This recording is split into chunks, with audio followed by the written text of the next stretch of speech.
महाभारत की जमीन है, कौरव पांडवों की जमीन है। जो उस समय लड़ाई थी, बात लोगों को अभी समझ नहीं आ रही है, मगर जो उस समय लड़ाई थी वही आज लड़ाई है। लड़ाई किसके बीच में है? नहीं, देखिए, पांडव कौन थे? अर्जुन, भीम, ये लोग कौन थे? ये लोग तपस्या करते थे। ये लोग तपस्या करते थे।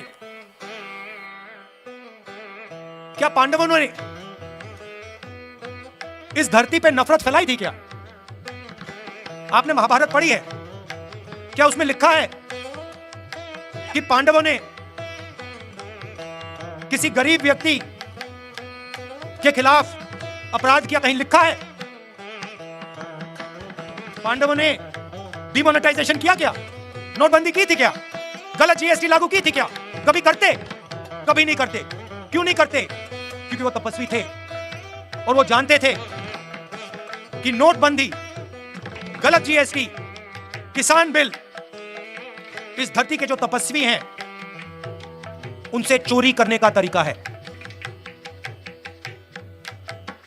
एक तरफ तपस्वी थे, 5 थे, दूसरी तरफ संगठन था। एक तरफ 5 तपस्वी और भीड़, उनके साथ पांडवों के साथ हर धर्म के लोग थे।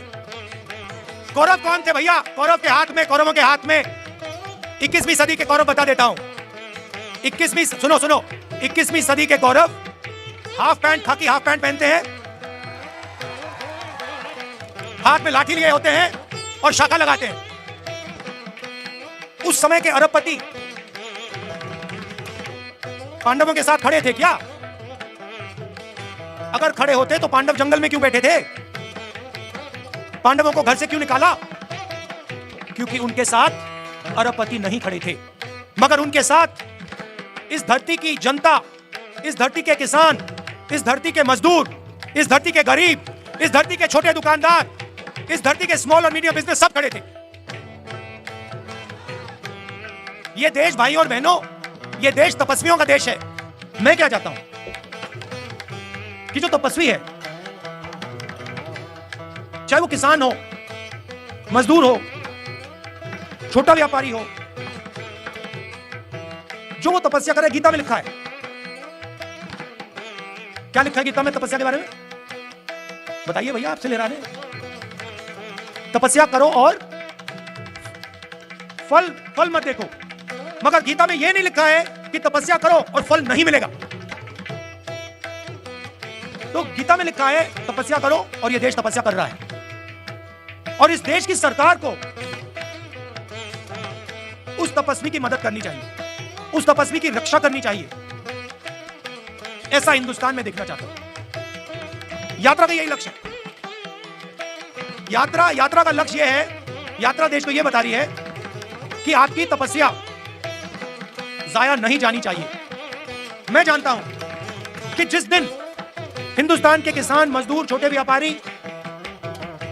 इनको इनकी तपस्या का फल मिल जाएगा, उस दिन इस देश के सामने कोई देश नहीं खड़ा होगा।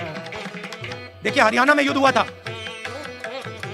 पांडवों ने डर और नफरत को मिटाने का काम किया था। जैसे मैंने कहा, नफरत के बाजार में मोहब्बत की दुकान खोली थी। और ये मैं नहीं कह रहा हूं, ये मत सोचिए कि मेरा नारा है। मेरा नारा नहीं, उनका नारा है। ये पांडवों का नारा है, ये पांडवों का नारा है, ये भगवान राम का नारा है, ये इस देश का नारा है, और हजारों सालों से ये नारा चल रहा है।